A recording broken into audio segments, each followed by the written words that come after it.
I don't want no oil a-spoiling my shoreline. I like fish much better than crud.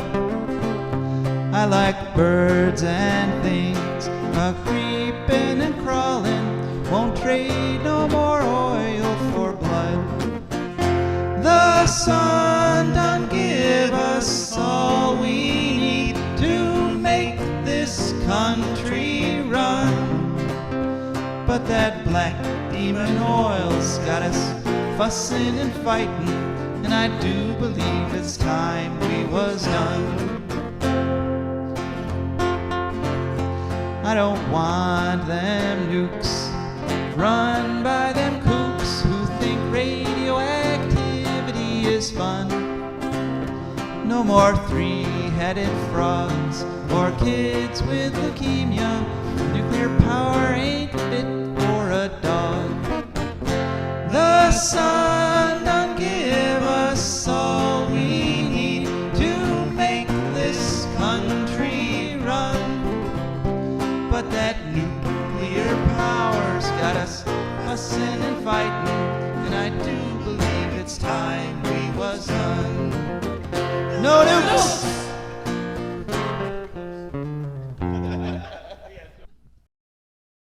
Good morning, Toledo, and good afternoon, Columbus, and a big hello to everyone in Bowling Green, and a big hello to all our listeners on the internet, wherever or whenever you may be.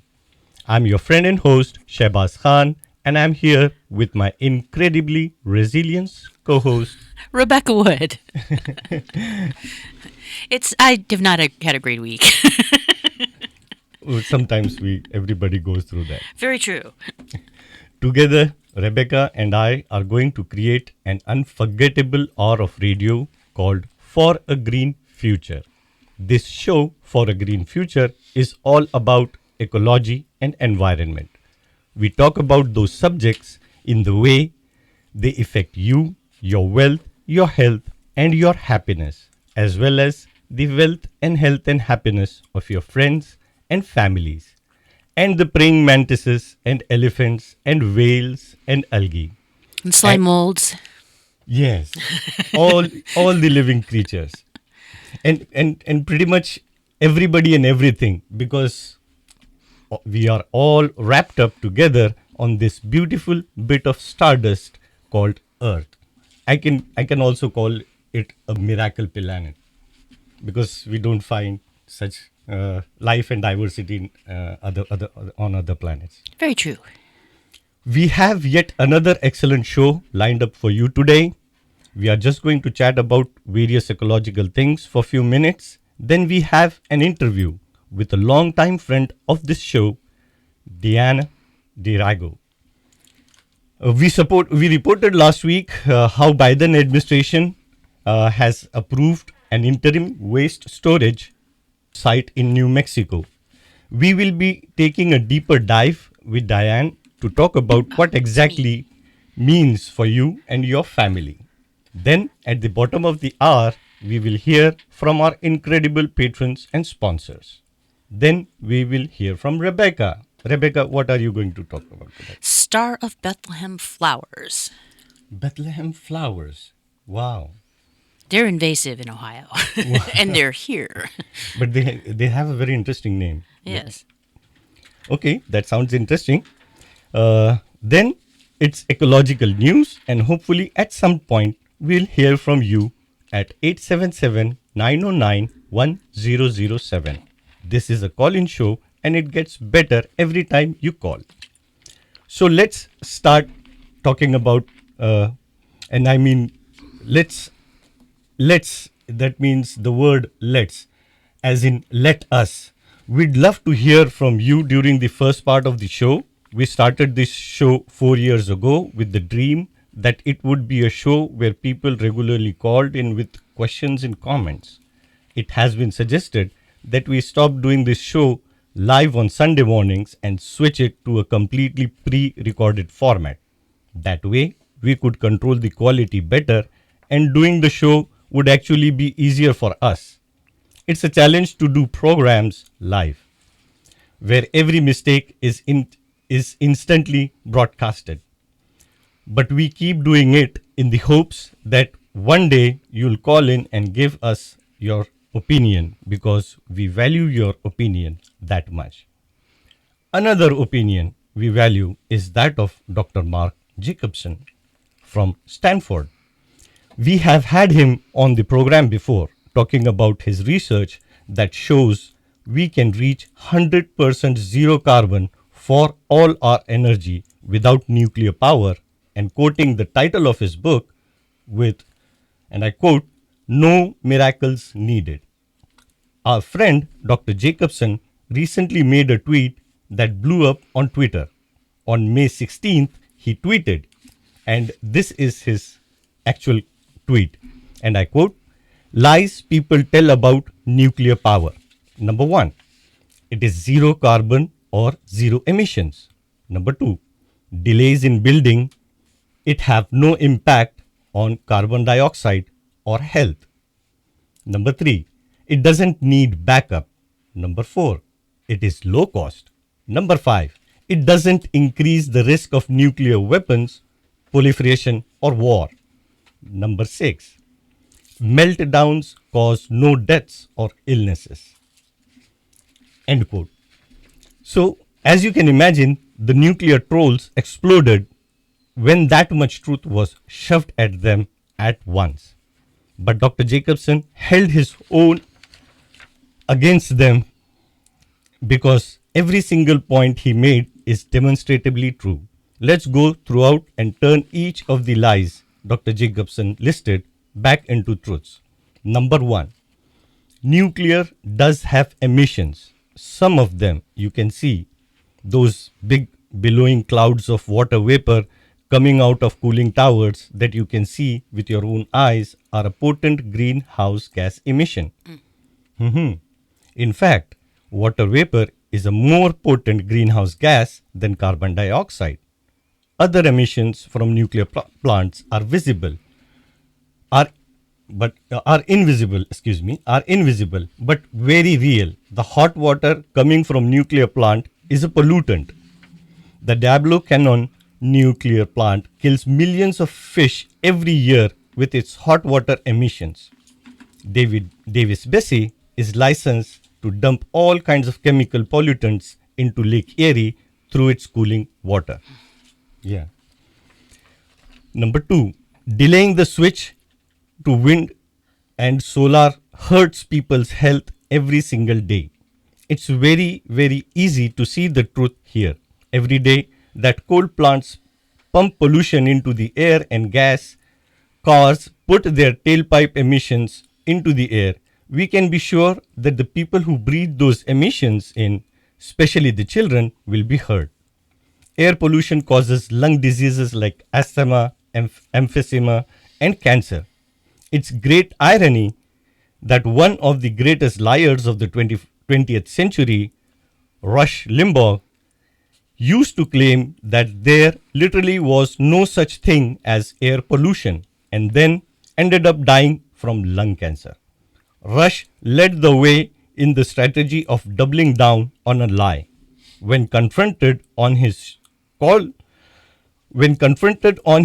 show by someone who called him out on a lie, like the lie that there was no such thing as air pollution, he would simply, literally, shout the lie again, louder, and hang up on whoever was challenging him. Not surprisingly, that was the reaction of the pro-nuclear trolls to all 6 of these lies Dr. Jacobson called out. But as an engineer, he didn't make any of these statements lightly and had the facts to back them up. There is a famous quote from Mahatma Gandhi. "Deep down in me, I used to say, God is truth, above all, but 2 years ago, I went a step further and said, God, truth is God. And I came to that conclusion after a continuous and relentless search after truth, which began nearly 50 years ago." That was Mahatma Gandhi. Once upon a time, our public discourse was a shared search for truth. People would debate different ideas. Those ideas would be held up to public scrutiny.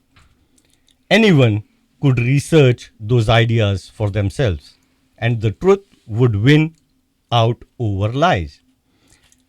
It used to be simply accepted as a fact by white society that people from other races and cultures were simply inferior.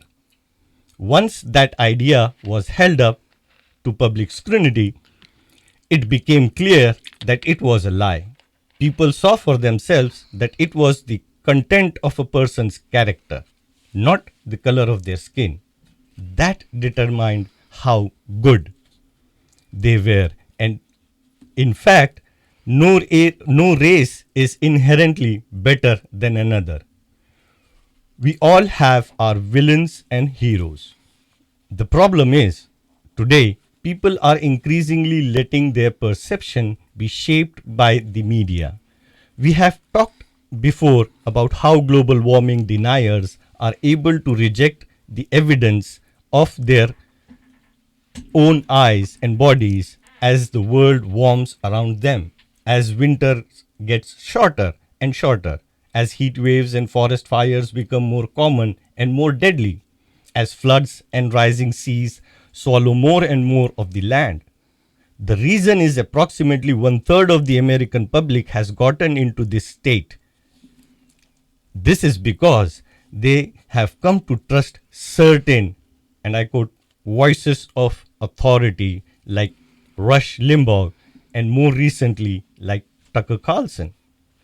And once a liar like that has someone's trust, it's very difficult to break them out of it. So, the public commons, the spaces where we debate ideas, has instead become simply a contest of who can shout the loudest, who can hold their audience's attention better. The content of what they are saying literally no longer matters.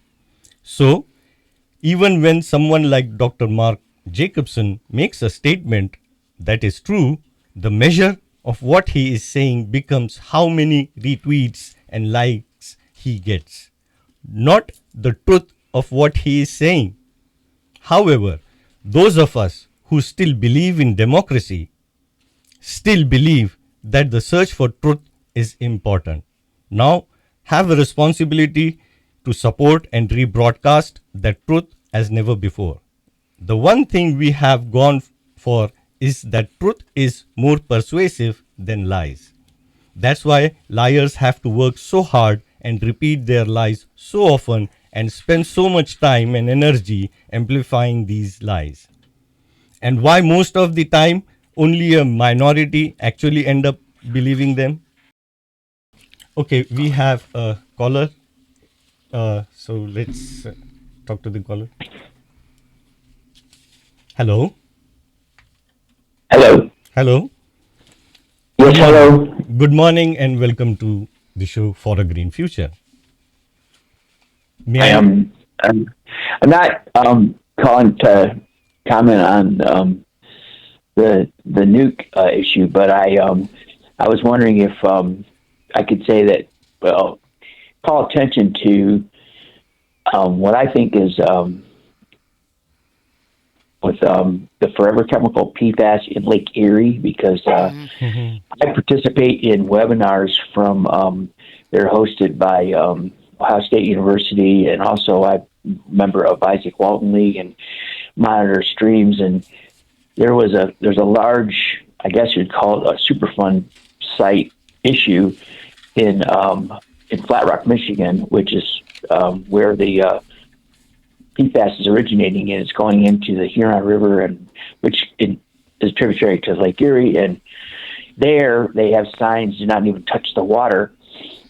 Oh my God. We're close to that end of that lake. It's in Western Basin. So I've heard conflicting reports. That scientists from New York reported that people shouldn't eat the fish at all out of Lake Erie. And then I brought that up with a scientist that works at Stone Labs, Ohio State University, and he said he was more concerned about PFAS on tents, which is I think a waterproofer, fire retardant, or whatever. But anyway, he totally evaded the issue because they hadn't done any research on it yet. So I mean, if they do the research on it in a few years, it may be mostly too late. But anyway, that's my concern is that people are eating a lot of fish out of that lake, and this is the forever chemical, so-called, because once it gets in you, I understand it never does leave you. Anyway, and it's very carcinogenic. Wow. So, Thank yeah. you for adding that information. I also visited Port Austin a few weeks ago, and I also saw fish, dying up on the beach, and they were also having some red rashes on them.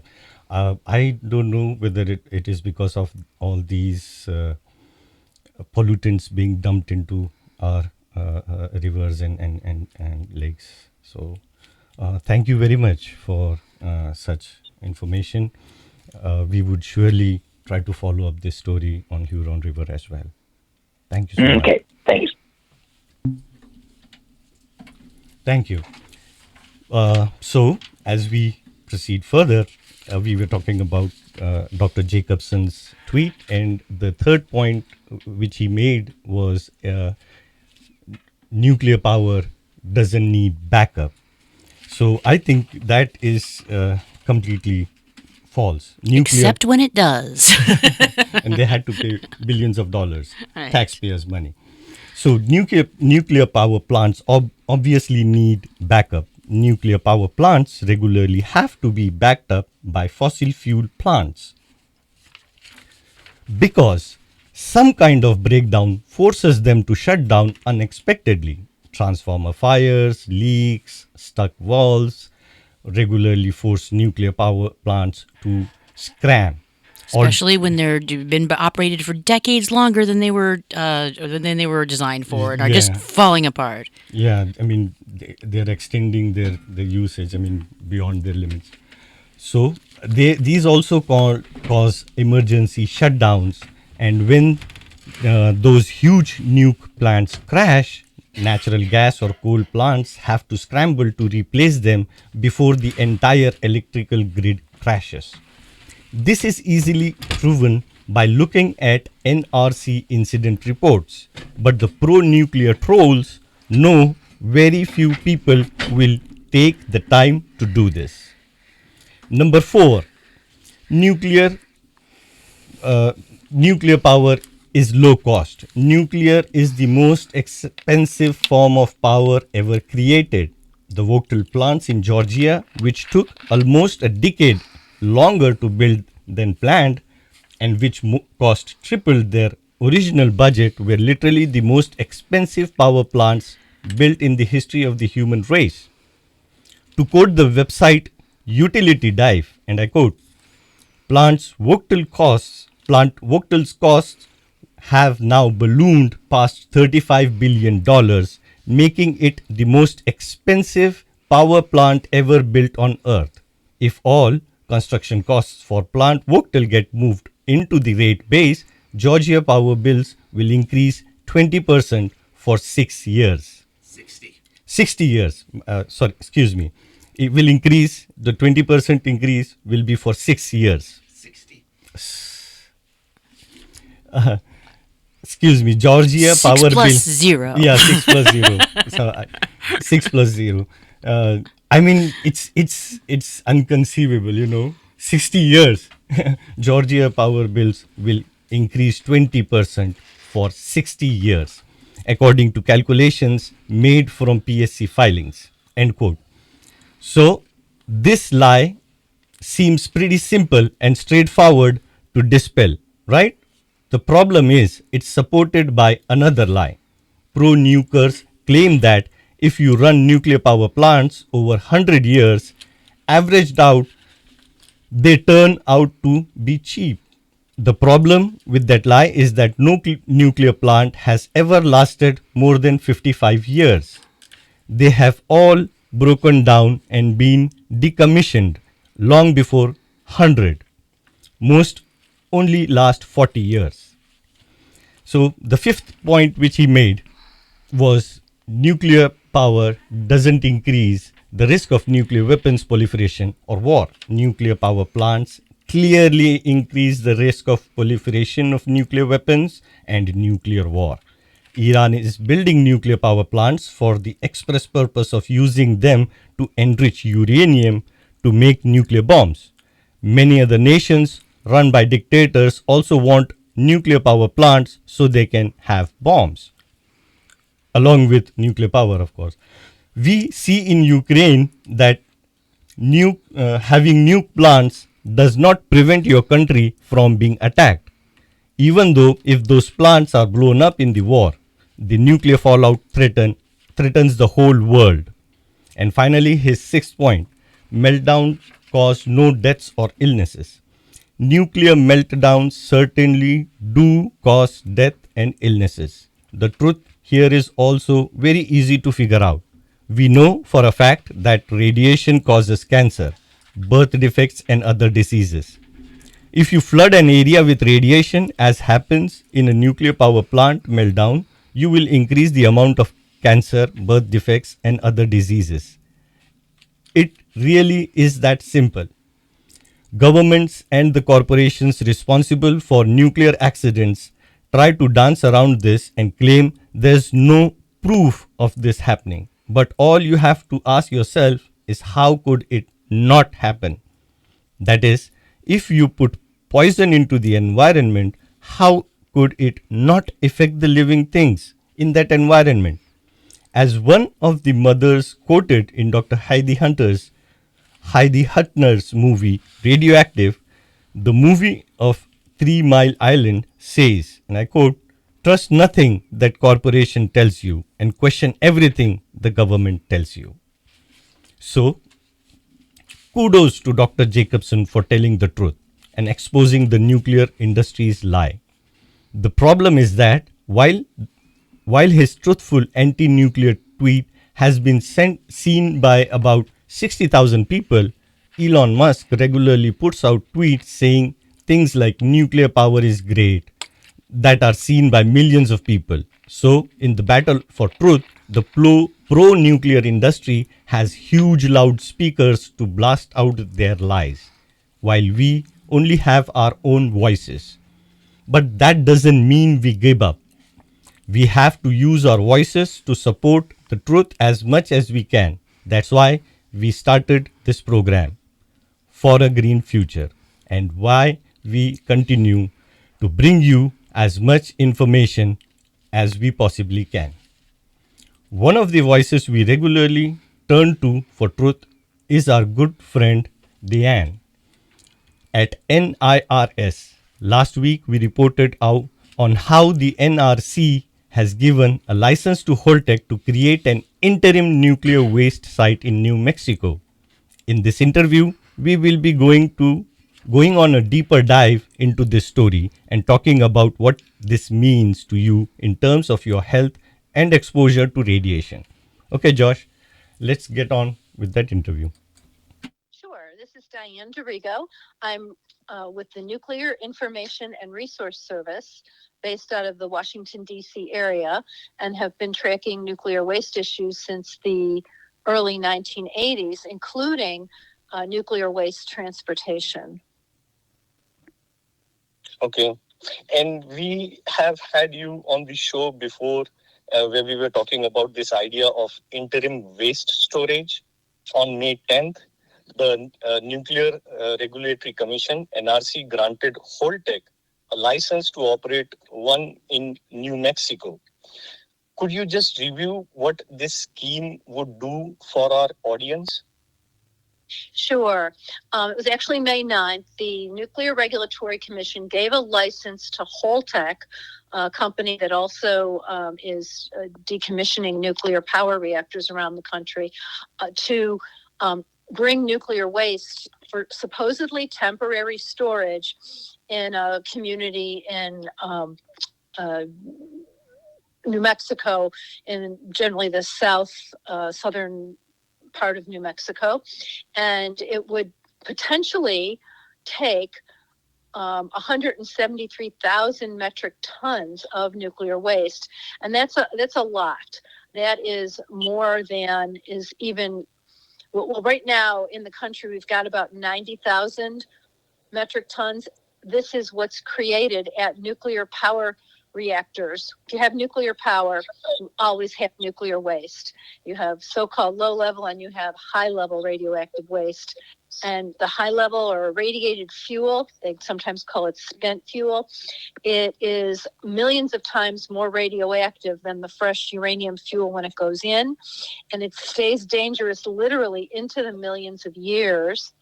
And it's now stored at 80 or 90 sites around the country where we have nuclear power plants. And the communities there want to get rid of it. So what Holtec is offering is to bring it all there. The problem is bringing it there will involve transporting it for at least 40 or 50 years to get it all there. And it would move on our roads and our rails and walkways, mostly on rail. And it would, for at least 40 years to get there, since it's supposed to be a temporary site, moving again away. So that would take another 40 or 50 years. So what we're talking about, if this facility were to start up, is extremely dangerous, and it would put the entire country, all the people along railroad tracks and roads and waterways that this stuff would travel, it would put all of us at risk on a regular basis for decades. So now let us talk about the problems with this idea. Could you talk about gamma radiation? What is it, and why should our listeners be concerned about it? Materials are radioactive because they're unstable.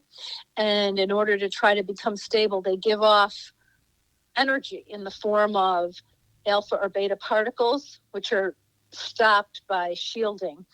But gamma rays, the energy waves, they're like X-rays, are given off from the radioactive elements, and they can penetrate the shielding on the casks. Some of them could go pretty far. So even if there's no accident, the radioactivity from this irradiated fuel from nuclear power could be detected as far as a half a mile from the containers as they're moving on the roads and rails and waterways. So gamma rays, they're very penetrating. They can zap right through our bodies and maybe not do damage, but they could also do damage along the path that the gamma rays travel. And they're very powerful. They can disrupt the cellular operations that are going on in the body. They ionize, change the positive to negative charges so that the normal things that happen for us to live and survive are disrupted. It could be a small damage that corrects itself, or it could be a very serious damage that causes cancer, reduces immunity, causes birth defects. So there's all kinds of potential dangers. And the best thing to do is to avoid exposure. So to routinely expose the public to this material for 40 years as it's moving on roads and rails to a supposedly interim site is putting us at unnecessary risk. So what the gamma rays are coming from radioactive elements in the waste. The waste is in the form of rods that have a cladding on them, and inside the cladding are uranium, cesium, strontium, iodine, plutonium, a whole battery of radioactive elements that give off gamma. They could be emitted from those radioactive elements routinely, but if there were an accident like happened in Palestine and the canister was breached and the radioactive air and travel and exposed people not just at the site but downwind. If canisters are breached, the radioactive elements that are inside could potentially get out. I mean, the threat of the gamma radiation sounds to be very dire. You know, the consequences of such radiation are very harmful. You know, and since you mentioned about East Palestine, and you know, our program broadcasts in Ohio, and since you have mentioned about East Palestine, so I know that those promoting this scheme claim that the canisters being used to transport the wastes would be safe. But that was also the claim with the special rail cars carrying vinyl chloride. If that train had been carrying nuclear waste and the worst case scenario happened, what would have happened to East Palestine? Well, first of all, the canisters that are carrying the radioactive waste are not designed for real road and rail conditions. They are only designed to withstand a fire of 1,475 degrees Fahrenheit for a half hour. So the fire burned in East Palestine for days. And so the canisters aren't even designed to withstand that long of a fire. There are other inadequacies in the design. So what really needs to be done if this stuff is to be moved is to redesign and make much better canisters. But the damage that was done was already very significant. If you added radioactivity to it, radioactivity has immediate health effects if it's a high dose, and there could be high doses at the site if the containers were breached. However, there's also the issue that if radioactive, if high-level waste was in these containers, that the doses would be so high that firefighters couldn't go in, people couldn't go in to try to put out the fire because the doses would be so high if the containers were opened. And there's also a concern that cesium, which is volatilized or in a gaseous form in the gap of the fuel, could be released, and then you would have radioactivity going into the air. An analysis was done of a big accident in Baltimore a long time ago, in the 2003-4 time frame, and the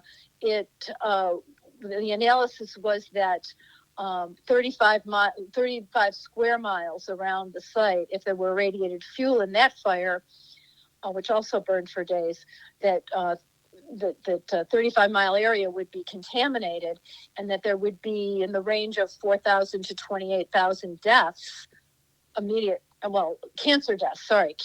Oh my God. So that's the other problem, is that if you're exposed to a high dose right away, it could kill you right away. But if the radioactivity gets out and you're exposed to a lesser amount, it could initiate a cancer, and so more people could be affected than we would ever really know. It's the perfect crime, really, to be exposed to radioactivity because you can't really track it. Oh my God. That sounds very scary. So that could conceivably happen to any place where these wastes would roll through? Yes. They will be putting everyone along the way at risk. Can you please elaborate on that? Well, it would be because there's so much of this irradiated or spent fuel at nuclear power sites and any reactors, new reactors, that their waste is even more radioactive than current radioactive waste that's being generated. Anywhere you've got nuclear power, you're going to end up with radioactive waste. And the irradiated fuel, if it's going to be moved, then it's going to have to move on roads, rails, waterways, or air. So the plan really now is for most of it to go along railways. And a lot of railways go through poorer communities. So environmental justice is a concern that we're putting this risk to communities that are already disadvantaged. But it also goes through cities, through farmland. I mean, we're talking about spreading the danger from nuclear power across the country. So New Mexico has passed a law prohibiting nuclear waste storage. How effective will this be in stopping Holtec? It could be very effective. The state of Texas also has passed a law against this kind of a facility in their state, and the Nuclear Regulatory Commission licensed both of these facilities anyway. It's very possible the states would be able to stop dumps that they don't want. New Mexico and Texas have laws that they've passed against the nuclear dump sites that the U.S. Nuclear Regulatory Commission licensed in both of their states, but the opposition is great. And one of the concepts that's now going along with radioactive dump siting is that there be consent. It's clear that the New Mexico and Texas governors, legislature, and a lot of the public are opposed to these dumps. Okay, so I mean, I have one follow-up question, quick question. My question was like Diane explained how important it is when the nuclear waste is shipped or transported through different mediums. So are you suggesting that these transportation mediums and methods, the infrastructure should be updated, upgraded, like the hardware in which the material is stored and transported? Thing is that two things really. That a supposedly interim site is unnecessary because if it's really only an interim site, then we might as well just wait. And two, that the containers, that the cask requirements for the design of the cans that will move this stuff need to be upgraded to real road and rail conditions before anything is moved. And I think actually the primary thing before those two is that we need to stop making more of it because there is no good solution. And there's the illusion of solutions. That's what this is. It's a pretend. Like if we can get away with this, then they can send it there. They're never going to find a way to really isolate it. And this is not designed for that. This is no more protective than the storage at the reactor sites.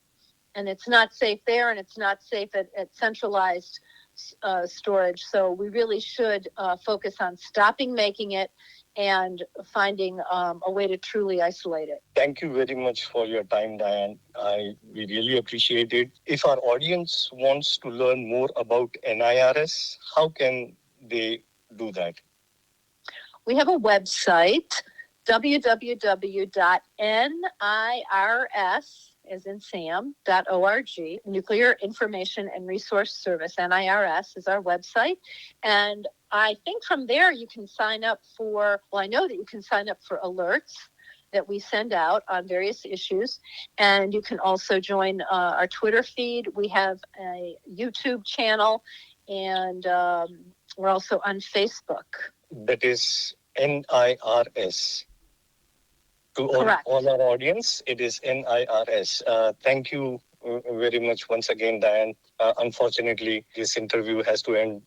Thank you once again, and you have a wonderful for interviewing rest of the day. Thank you very much. Welcome back. We're very grateful for Diane for doing that interview with us. We are also very highly grateful for our advertisers and our patrons. They are the ones who make this program possible.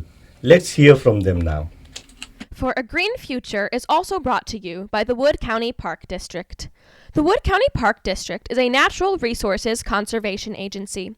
They protect natural spaces, maintain quality green spaces, provide engaging programming, and they teach people to love and respect nature. They also restore wildlife habitats and lead people on outdoor adventures. Wood County Parks protects natural spaces in Wood County for all to enjoy from 8 a.m. to 30 minutes past sunset every day of the year. There are several ways to get a hold of them and find out what's happening. One is to call them at 419-353-1897. Another is to visit their website, www.wcparks.org. The website again is www.wcparks.org. They are also available on all social media, Instagram, Facebook, Twitter, and many others. Just search for WC Parks. That's the Wood County Park District, and we're very grateful for their support. Okay, this show For a Green Future is also brought to you by our patrons. These are wonderful people who support the search for truth in media by supporting us each month. They do this by going to patreon.com, that's Patreon, and searched for a Green Future. Our page popped up and they signed up to make a monthly donation that matched their budget. So now a little bit comes out of their account each month and comes over to us. And that's how we can afford to stay on the air. So one of the things we do on the air is get some time for of that sweet, sweet truth from Rebecca each week. And what are we talking today? Star of Bethlehem flowers. Yep, Star Bethlehem flowers. So, yeah, I became interested in this because I, again, posted a picture of some flowers that were blooming kind of around my block. Just a few of them here and there, but, you know, they were kind of there actually, they seemed to be there when the dandelions were not. Turns out that's not a coincidence. Star of Bethlehem flowers are named because they're star-shaped, essentially. There's some kind of legend that, it's because the Star of Bethlehem dissolved into many little pieces and is all over the world, sort of like the love god Kama, you know. in Hindu religion. Yeah. So now they're everywhere. But yeah, it turns out they're in the, and one of my friends, Colleen, was like, hey, that looks like a Star of Bethlehem flower. And so, yeah, now I know, probably.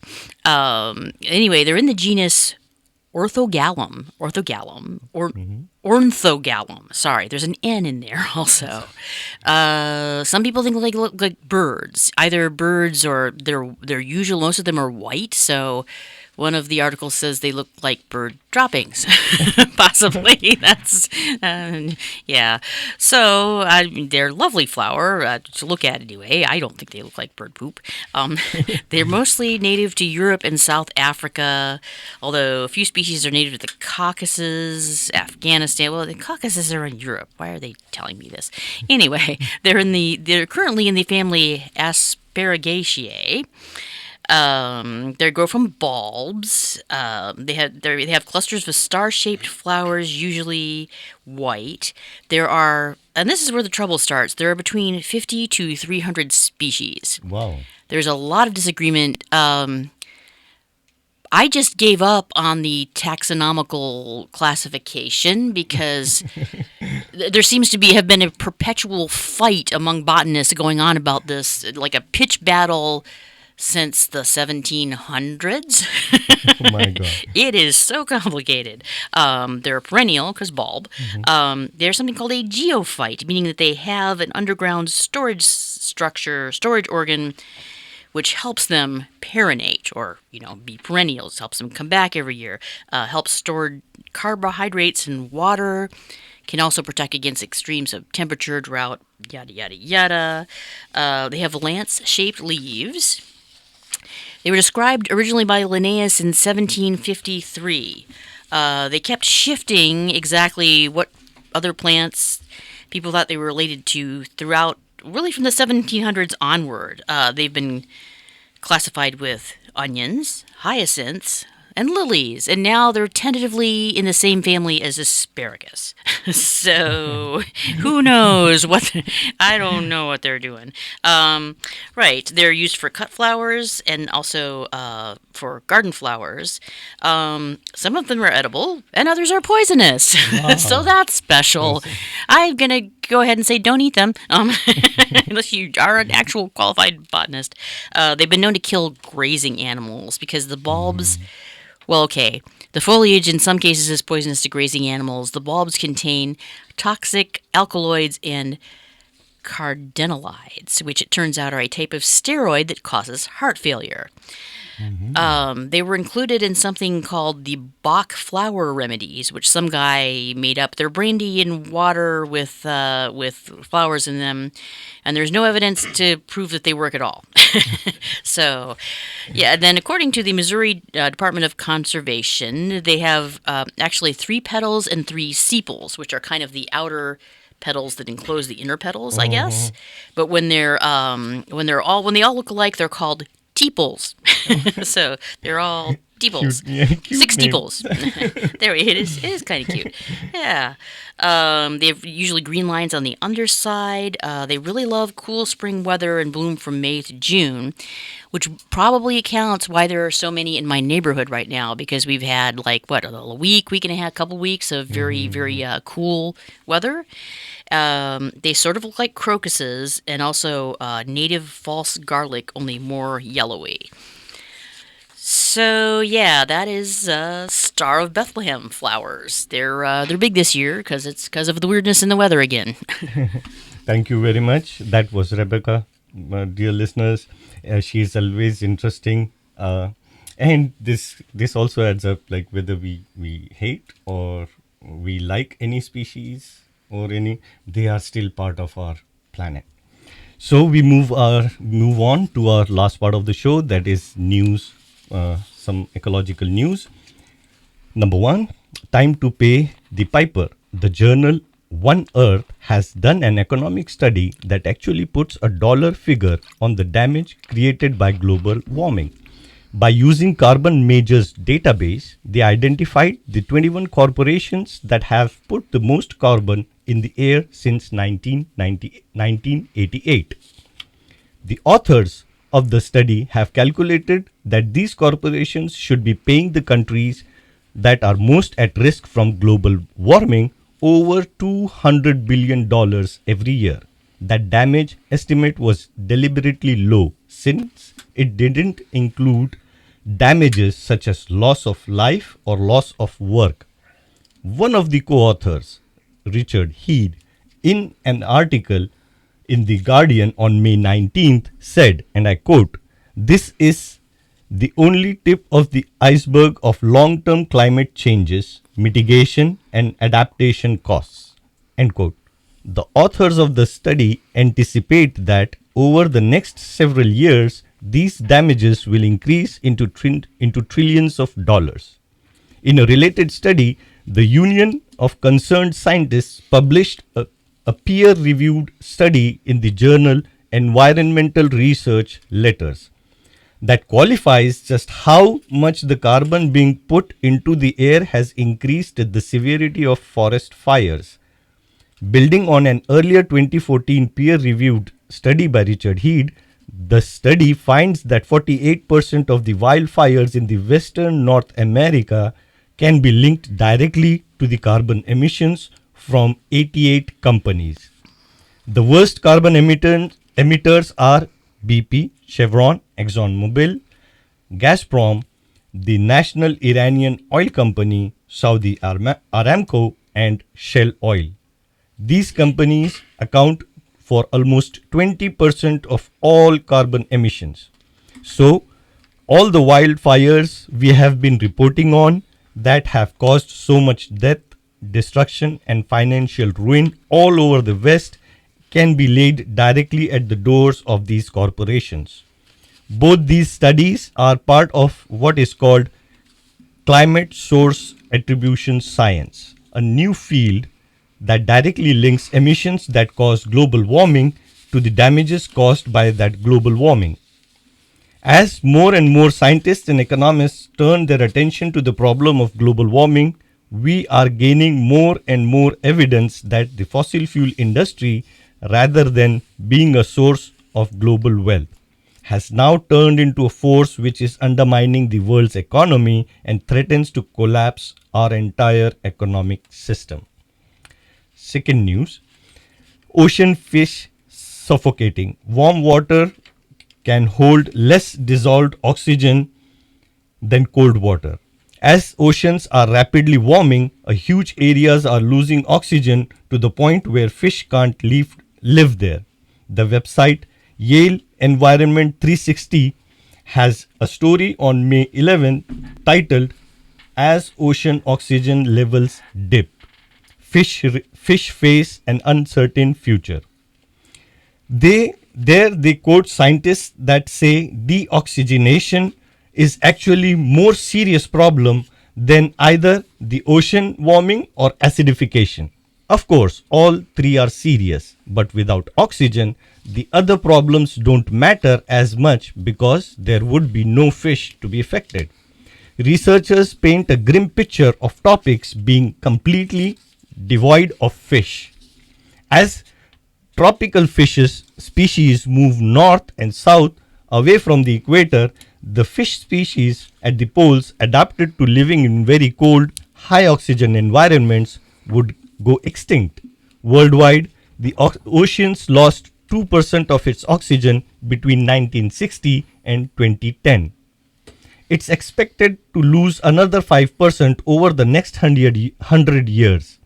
Although this estimate may be orders of magnitude too conservative, since one of the effects of a warmer ocean is the increase in bacteria that create greenhouse gases.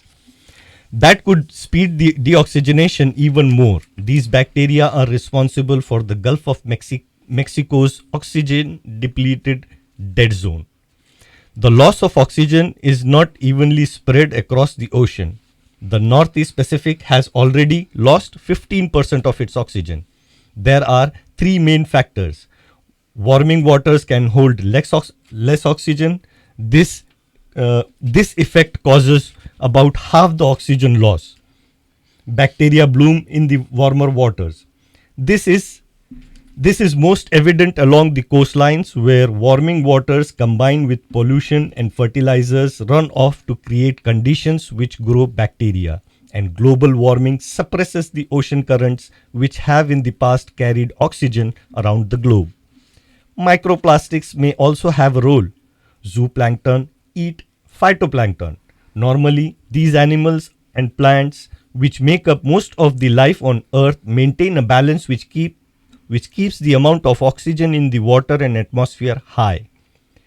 What some researchers are suggesting is that microplastics are killing the zooplankton. They are eating microplastic instead of algae. This is causing more algae blooms which lead to algae die-offs. And those dead algae are consumed by bacteria that absorb oxygen while releasing carbon dioxide and methane. It is estimated that by 2080, 70% of the oceans could be experiencing low oxygen levels. In these waters, large fish simply can't survive. What is left is simplified, weakened ecosystem with only a few species of very small fish and lots of jellyfish, which only need a tiny bit of oxygen to survive. In addition to moving north and south of the equator, fish are also moving up and down to find more oxygen. Deep water fish are moving deeper to find colder, more oxygenated water, while fish in shallow waters are moving up closer to the surface. Anyone who has kept fish has probably seen them gulping for air gulping for air at the surface when the oxygen levels in their tank becomes low. So when the oxygen level in the tanks go low, the fish, they kind of come up on the. So the study's authors suggest that if nothing is done, the ocean could literally become uninhabitable. Moving on to our next story. Spain exceeds 100% of energy from wind and solar alone. The website El País reports that Spain, that on Tuesday, May 16, for 9 consecutive hours, generated more than 100% of its electricity needs with wind and solar power. This milestone on the path to 100% renewable energy was particularly important for several reasons. First, this happened on a weekday when demand is high, not on a weekend or a holiday where demand was lower. Second, although Spain has touched the 100% mark before, this was the first time that wind and solar met all the country's needs for such long continuous period of time. Spain's power company Red Eléctrica de España, REE, attributes much of the achievement to the installation of solar panels. These have the effect of both providing power and reducing demand. Since the panels supply the building, they are attached to the first. These buildings need to take less power and they get off grid. So these were few interesting stories on ecology around the world. We still have more, but since we are ending the show, Rebecca, any goodbyes? See you later, everybody. Next week. Same time, same place. Have a nice, wonderful Sunday, everyone. And have a good one. Bye-bye. To make this country run, but that black demon oil's got us fussing and fighting, and I do believe it's time